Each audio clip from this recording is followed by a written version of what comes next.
Welcome to Capitol Preview, a weekly bipartisan discussion with Iowa legislators about the key issues facing our state. Brought to you by Mediacom. Good morning and welcome to another edition of Capitol Preview, a show where we invite senators and House members in to talk about items and issues that are important to Iowans. My name is Bill Peard. I'm the Executive Vice President of the Iowa Cable and Telecommunications Association. Our guest this morning is Senator Brad Zaun, Republican from Urbandale, District 20. Senator, glad to have you with us this morning. It's great to be with you, Bill. I like you, but I don't like your cufflinks. My cufflinks are Iowa cufflinks, so they're Nebraska, everybody. So. I was telling the senator that I put enough money in the Nebraska economy that I needed to wear them to remind me of the hurt. That's good. So our conversation this morning is just going to be that. It's going to be a conversational thing to see what you're up to and what some of the hot issues are up there and what you're kind of have your fingers in a little bit. Okay. So if you would, can you give us an update on the education savings accounts that I know you've been working on? That's a bill that is right now. Actually, it's a bill that's in appropriations. It's to consider education savings accounts, which ultimately gives parents choices of where they want to send their kids, be public or non-public schools. It gives them a $4,000 credit to go towards their tuition, which right now the state appropriates $6,600 per student. Mm-hmm. So it's not complete 100%. It's only for special ed, so the IEP students, as well as kindergarten. So that's kind of the start of letting parents figure out what the best educational opportunities that there are. So what happens is if there's money left over, they'll say that they find something for $3,000 a year. Mm-hmm. Any money that's left over, you could apply that money towards other activities or tutoring, as well as when they go on to college, any Iowa school. Public or non-public, that money would go to help pay for their college as well. It's really just kind of a start or a small step in the direction of parent choice. Mm-hmm. So I think it's a huge step. A lot of states have done it. Yeah. I've heard the arguments about public schools be hurt. That has not happened in any other state. What it does is it forces some of the public schools that are not performing as well to step it up. And so I think it's a great thing for the parents and the children in the state of Iowa. It is. It sounds like it kind of pushes them down the road a little bit and gives them an incentive, right? Right. No, it's great. There has been a resolution to restrict interest rates on student loans, and I think you kind of touched on that a little bit, but you might want to. This is a resolution that I hope to do this week.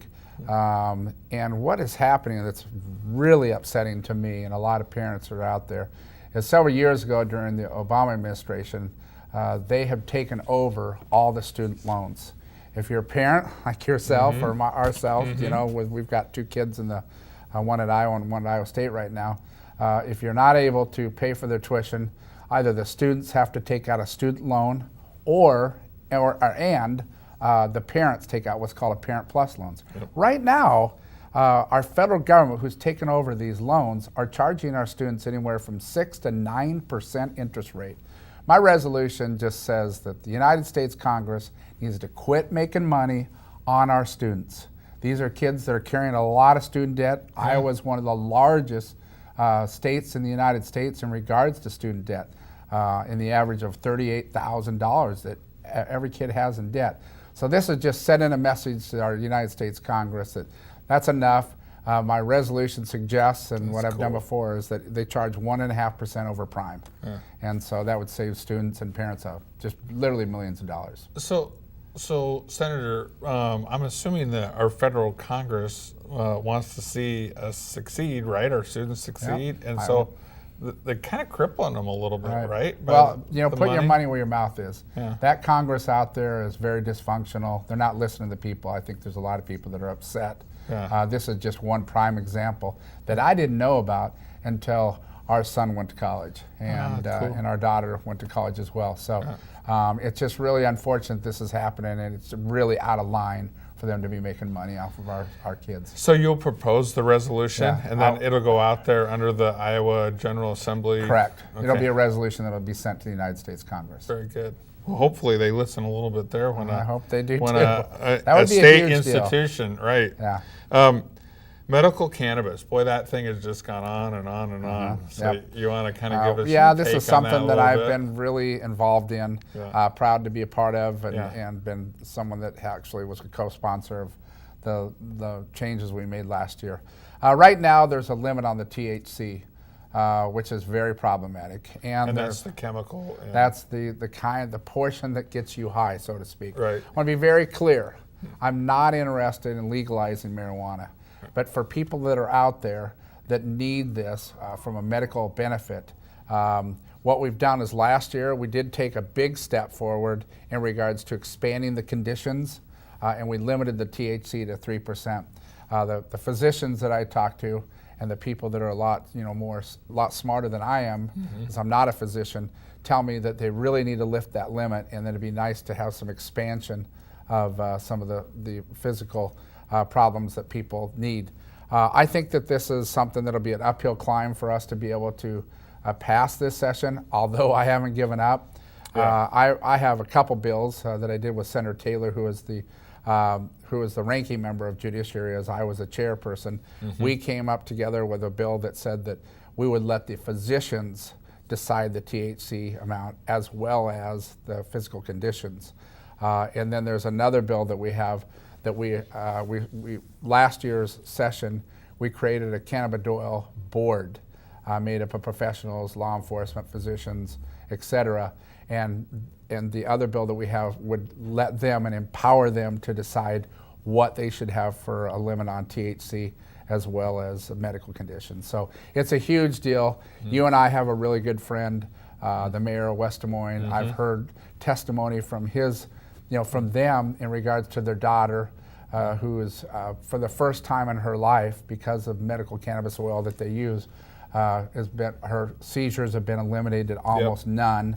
Yep. She's sleeping through the night for the first time in her life, as well as she's also doesn't have she could speak a complete sentence for the first time in her life. So there's no doubt there's some medical benefits. Absolutely. The problem is our U.S. Congress, once again, has been problematic because they haven't changed, made it lawful to use legal medical cannabis, and so it's been really a challenge. But the most important thing is my fellow lawmakers have been educated.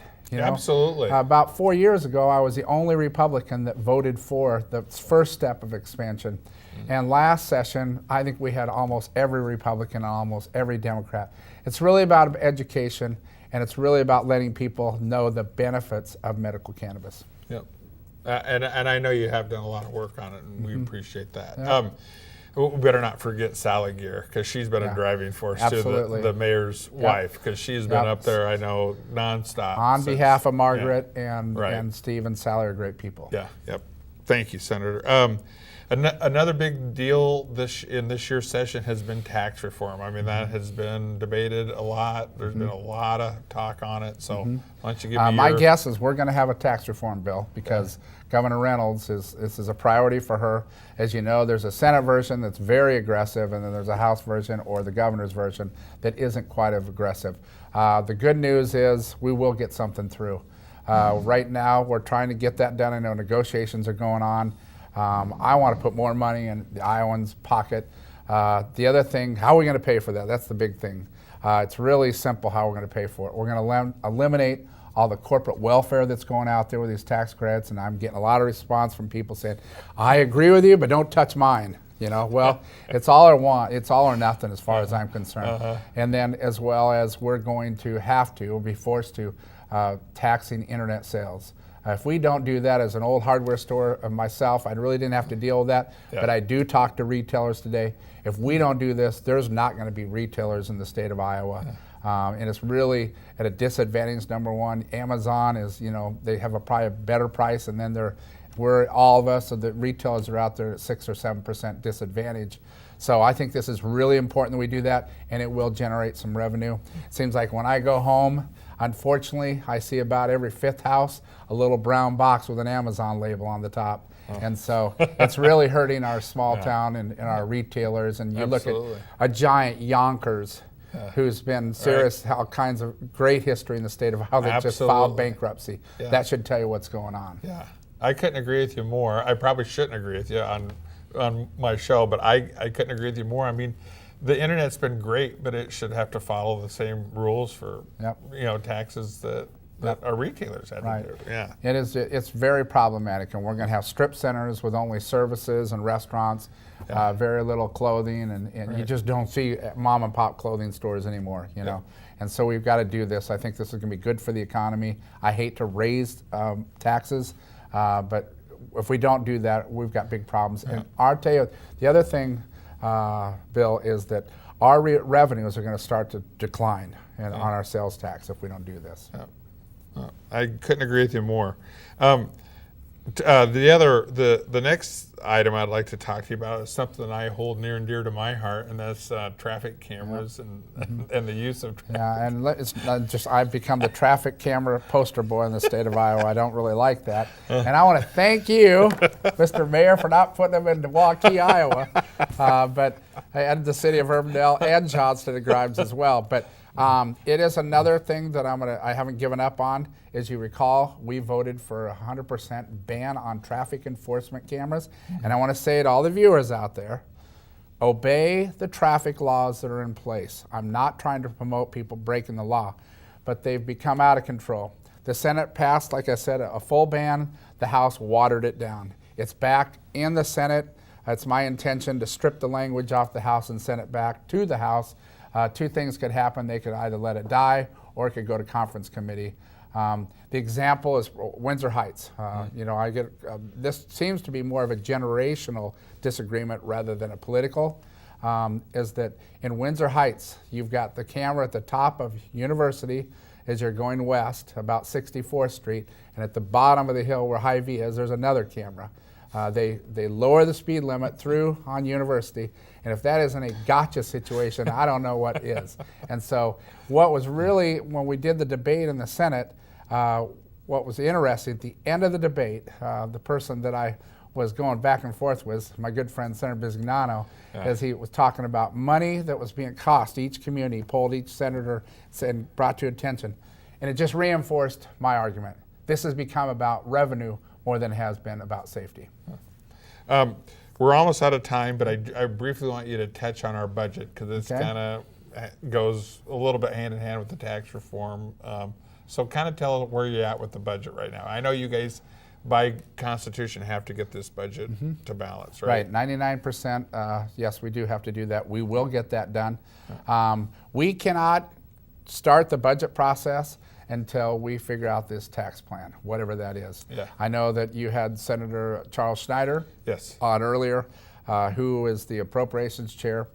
The good news is, I'm told that all the different budgets that we have to approve, they're within $100,000 to $200,000 of agreement with the House and the governorship. Which is pretty close, right? Very close. So I think once we get that tax plan, I'm hoping over the weekend that there was some conversations. Once we get the tax plan, I think it's going to go 1, 2, 3, boom, we'll be out of there. And my guess, and we're all hopeful that we'll be out a week from this Thursday or Friday. Very good.